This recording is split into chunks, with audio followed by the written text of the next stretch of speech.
I like to talk about the deliciousness of sexual lovemaking.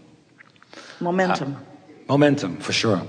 That's actually the subject I want to talk about. Since a couple of years, I'm enjoying Tantra, which is more or less the postponing of ejaculation.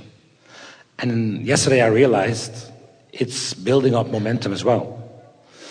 And recently, the last half year, my experience is that there's almost no ejaculation anymore, because I so much like the building up of momentum and enjoying building up the energy. So my question is, what is the purpose of ejaculation apart from making babies?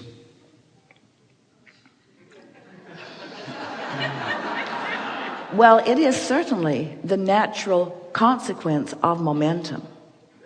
And there is something odd about not following through with that momentum. There's a little shortage consciousness in there somewhere.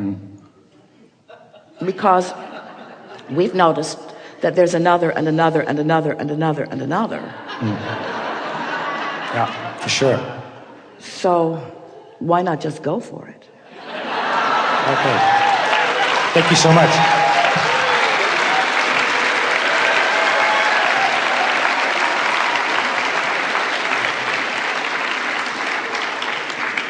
Some of you are a lot more trouble than others.